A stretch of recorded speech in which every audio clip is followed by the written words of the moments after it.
अगर आपने अभी तक मेरी वीडियो लाइक नहीं की तो वीडियो लाइक करें और मेरे चैनल को सब्सक्राइब करें and press the bell icon for new update. My YouTube channel. I am Tarun from Government Polytechnic Alapur Badaयूं. Today in this video lecture I will discuss about the solenoid. Means solenoid कैसे बनाते हैं और magnetic field कैसे निकालते हैं। तो solenoid बनाने के लिए चार कंपोनेंट आपको चाहिए। तो चारों कंपोनेंट पहले मैं आपको समझाता हूँ कौन कौन से कंपोनेंट है और फिर प्रैक्टिकली हम देखते हैं कि जब किसी रिंग के अंदर किसी भी कॉइल के अंदर करंट फ्लो कराते हैं तो वो मैग्नेटाइज कैसे होती है, मैग्नेटिक फील्ड कैसे जनरेट होता है और कैसे वो आयरन के छोटे छोटे जो पीस हैं उसको अपनी तरफ अट्रैक्ट करती है। ये हम लोग प्रैक्टिकल के माध्यम से समझते हैं। उसके बाद मैग्नेटिक फील्ड कैसे निकालना ये हम लोग स्लाइड के माध्यम से समझेंगे। तो चलिए कौन कौन से कंपोनेंट है पहले वो देख लेते हैं। ये चार कंपोनेंट है, एक कील है, नेल है, वायर है, कुछ पिंस हैं आयरन की बनी हुई और ये डीसी सप्लाई है। डीसी सप्लाई को आप रिप्लेस भी कर सकते हैं कुछ सेल यूज़ करने के बाद। तो हमें क्या करना होगा, डीसी सप्लाई 5 वोल्ट आपको देनी है, यहाँ से 5 वोल्ट मिलेगा। ये कील है, नेल है, तो आप देखिएगा इसमें कोई भी क्वालिटी नहीं है चुंबक की, मीन्स किसी भी पार्टिकल को ये अट्रैक्ट नहीं करती। तो आपको क्या करना होगा, ये वायर आपको लेना है, इस वायर को इस कील पे आप लपेट लीजिए, इसी को सोलेनॉइड बोलते हैं। मीन्स आपको क्या करना होगा, इस टाइप से आप इसको लपेटने स्टार्ट कर दीजिए। इसको जब आप लपेटेंगे तो 2 वायर आएंगे, दोनों वायर में आपको क्या करना होगा, डीसी सप्लाई देनी होगी। डीसी सप्लाई जैसे भी आप देते हैं तो ये जो कील है ये मैग्नेटाइज हो जाएगी, मीन्स छोटे छोटे पार्टिकल को अपनी तरफ अट्रैक्ट करती है। तो चलिए हम लोग डेमो दे के देखते हैं इसका। तो जब मैंने कील को सेट किया तो इस टाइप से कॉम्बिनेशन बन जाएगा, पूरा वायर अगर लिपट जाएगा तो वो इस टाइप से बनेगा। अब आपको क्या देखना होगा कि इसमें सप्लाई देनी है। तो सप्लाई जैसे भी आप देंगे डीसी की, तो 2 हैं, एक प्लस है और एक माइनस है। तो आप इसको ऐसे सेट कर लीजिएगा। आप इसको बैटरी से भी रिप्लेस कर सकते हैं, मेरे पास यही अरेंजमेंट है इसलिए मैंने इसी को यूज़ किया। तो आप देखिएगा मीन्स से मैग्नेटाइज हो, थोड़ा हीटअप भी होगा इसलिए इसको ज़्यादा देर तक नहीं रख सकते। तो मीन्स यही सोलेनॉइड है कि अगर आप किसी भी वायर्स को इस तरीके से राउंड ऑफ करते हैं, रिंग्स बनाते हैं, तो वो इस टाइप से होगा। तो शायद आप लोगों को ये समझ आया होगा कि सोलेनॉइड कैसे काम करता है, कैसे किसी भी रिंग में जब हम लोग करंट फ्लो कराते हैं तो वो मैग्नेटिक फील्ड जनरेट करती है, मीन्स छोटे छोटे जो पार्टिकल्स उसको अट्रैक्ट करती है। अब हम लोग स्लाइड के माध्यम से देखते हैं कि जो एम्पियर लॉ है, एम्पियर का जो नियम है, उसकी हेल्प से आप कैसे मैग्नेटिक फील्ड सोलेनॉइड के लिए निकालते हैं। तो चलिए स्लाइड देखते हैं। देखिए अब देखते हैं मैग्नेटिक फील्ड कैसे निकालना होगा। ये सिंपल अरेंजमेंट है सोलेनॉइड का। आप वायर को स्टेप से लपेटिए तो सोलेनॉइड बन जाएगा और जिसकी लेंथ जो है रेडियस से ज़्यादा होगी और मैग्नेटिक फील्ड अंदर यूनिफॉर्म होगा और बाहर जैसे जैसे आप जाएंगे वो 0 हो जाएगा। तो सबसे पहले आपको एक लूप बनाना पड़ेगा जिसको आप एम्पियर लूप बोलते हैं, जिसकी हेल्प से आप मैग्नेटिक फील्ड निकालते हैं। तो ये छोटा सा पार्ट आपने लिया, एक एम्पियर लूप, एक पाथ बनाया जिसकी हेल्प से आप मैग्नेटिक फील्ड निकाल सकते हैं। और मैग्नेटिक फील्ड कैसे निकालना होगा, आप देखिएगा डायरेक्शन जो है, जो करंट है वो आई फ्लो होगी और जो मैग्नेटिक फील्ड है वो मान लीजिए बी है यहाँ पर। तो 4 पार्ट में आपने एम्पियर लूप को डिवाइड कर दिया। जो पाथ बना हुआ है उसको 4 पार्ट में डिवाइड किया कि ए से बी, बी से सी से डी और डी से ए। और जो करंट है वो आप मान लीजिए कि आई है और जो मैग्नेटिक फील्ड यहाँ पे जनरेट होगा वो कैपिटल बी है। तो हम लोग यहाँ पर अप्लाई करते हैं, एम्पियर लॉ क्या कहता है, B dot D L, means जो यहाँ पर मैग्नेटिक फील्ड होगा और जो स्मॉलेस्ट एलिमेंट होगा उसका आप डॉट प्रोडक्ट लेंगे तो वो क्या होगा, आई एनक्लोज के डायरेक्टली प्रोपोर्शनल होगा। तो ये हम लोग यहाँ पर स्टेटमेंट लिखते हैं, बी डॉट डी एल को 4 पार्ट में डिवाइड किया, मीन्स 1, 2, 3 और 4। तो 4 पार्ट में जब बी डॉट डी एल को डिवाइड करते हैं तो आप इसमें देखिएगा यहाँ पर इस पोर्शन को आप देखते हैं, ये डी इधर ही लेंथ है और इधर ही बी है, दोनों डायरेक्शन कैसी है, सेम है।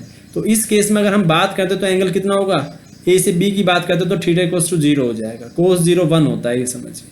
अगर इसकी बात करते हैं तो इस कंडीशन में क्या होगा, थीटा इक्वल्स टू कितना हो जाएगा, यहाँ पे 90 होगा। इधर थीटा इक्वल्स टू क्या था, 0, तो कोस 0 तो 1 होगा। ये नीचे की तरफ रहेगा और मैग्नेटिक फील्ड इधर की तरफ रहेगा, तब भी यहाँ पर भी 90 आएगा। और इस केस में ये सोलेनॉइड से बहुत ज़्यादा दूर है तो बी ऑलरेडी क्या है, 0 हो जाएगा। तो जो 4 पार्ट है, टॉप ऑलरेडी 0, मीन्स ये वाला टॉप 0, ठीक है, राइट ऑलरेडी 0, ये वाला 0। जो बॉटम है, बॉटम के लिए ये होगा, सिंपल आएगा, बॉटम के लिए ये हो जाएगा, यहाँ पर थीटा 0 आएगा, means E dot D L cos 0 1 हो जाएगा। और जो लेफ्ट है ये भी क्या आ जाएगा आपका, 0 हो जाएगा। तो 4 पोर्शन में से क्या हुआ, 3 पोर्शन 0 हो जाते हैं और एक ही कंपोनेंट बचता है B dot D L, means cos 0 जिसका 1 होगा। तो आप देखिएगा अगर हम B.dl की बात करते हैं, मीन्स छोटा एलिमेंट, अगर आप इसको इंटीग्रल यूज करते हैं तो लेंथ L आ जाएगी, अगर इसकी लेंथ कंप्लीट L है। Mu not I enclose means अब क्या देखना होगा, ये आई एनक्लोज को समझना है बस आपको, कि इस जो लूप जो पाथ बना है उसकी करंट को कैसे एनक्लोज करें। तो अगर आप कोई भी रिंग ले, कोई भी लूप लें और उस लूप के अंदर आई करंट फ्लो है, ये समझ लीजिए आप, तो बहुत सारे मल्टीपल लूप बनेंगे। ऐसे ऐसे आप लूप बनाते जाए बनाते जाए बनाते जाए, और उन लूप को जैसे जैसे आप बनाएंगे वैसे वैसे उनकी लेंथ भी बढ़ती जाएगी। जैसे बहुत सारे रिंग्स हैं, वो सारे आप ऐसे कलेक्ट करते हैं तो उसकी लेंथ भी बढ़ेगी।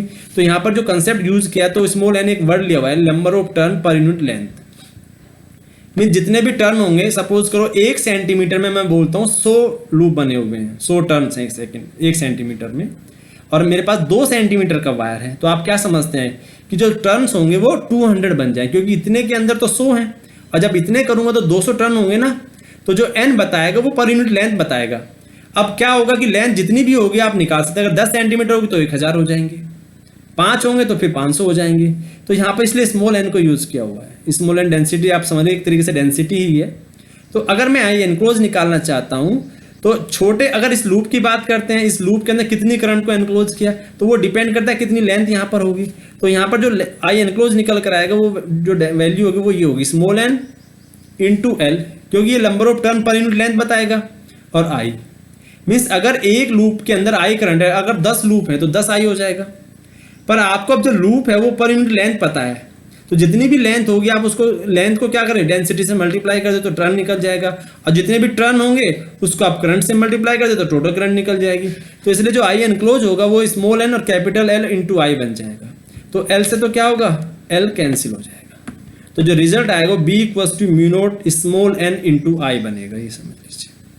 तो ये एक इलेक्ट्रिक जो मैग्नेटिक फील्ड है किसके लिए, सोलेनॉइड के लिए, कि सोलेनॉइड में जो मैग्नेटिक फील्ड है उसका ये फॉर्मूला होगा, जबकि जो एन होगा वो आप बता सकते हैं कि कितने टर्न उसके अंदर है पर यूनिट लेंथ के अंदर।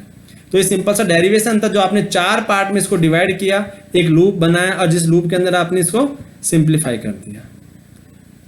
तो अब देखते हैं हम लोग कि जो सोलेनॉइड है और मैग्नेट फील्ड तो इसने जनरेट किया, आपने देखा, आपने एक्सपेरिमेंट में भी देखा कि जो छोटी छोटी जो पिन थी वो कैसे इसने कैच की और कैसे मैग्नेट का जो रोल था वो सेम प्ले किया।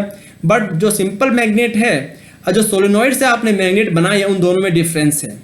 जो नेचुरल मैग्नेट है या नेचुरल मैग्नेट बार जिसको आप बोलते हैं, ये नेचुरल मैग्नेट है, ये वाले जिसमें नॉर्थ और साउथ होते हैं, इस टाइप से बना हुआ।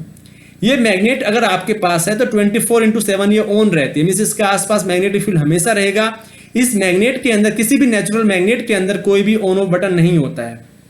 तो अगर आपको कोई ऐसा मींस एक प्रैक्टिकल तैयार करना है या कहीं ऐसे जगह मैग्नेट को यूज करना है जहां पर आपको ऑन या ऑफ करना पड़े, तो उस कंडीशन में आपको सोलेनॉइड यूज करना पड़ेगा। ऐसे बहुत एग्जाम्पल हैं, ऐसा तो जरूरी नहीं है कि आप हमेशा आप किसी भी कंपोनेंट को लगाए 24/7 एक्टिव रहे। तो अगर आप ऐसा नहीं चाहते कि आपको सिर्फ ऑन करे तो मैग्नेटिक फील्ड जनरेट हो, उसको बंद करे तो मैग्नेटिक फील्ड जनरेट ना हो, तो ऐसे आप नेचुरल मैग्नेट यूज नहीं कर सकते, वहां पे आपको सोलेनॉइड यूज करना पड़ेगा। ये सोलेनॉइड है, आप देखो ये वायर इसमें क्या ऐसे लपेटे हुए हैं, इसमें वायर नहीं, ये सिंपल मैग्नेट है। तो सोलेनॉइड का ये समझ लीजिए मोस्टली डेली लाइफ में बहुत यूज होता है। जहां भी आपको डायरेक्ट मैग्नेट यूज नहीं करना है या मैग्नेट को अपने अकॉर्डिंग यूज करना है, कैसे उसको ऑन करे कैसे उसको ऑफ करे, तो वहां पर हम लोग सोलेनॉइड को यूज करते हैं, ना कि सिंपल मैग्नेट को यूज करते हैं। ये सबसे बड़ा डिफरेंस है। और डेली लाइफ में कहाँ कहाँ इसके एप्लीकेशन है वो भी डिस्कस कर लेते हैं।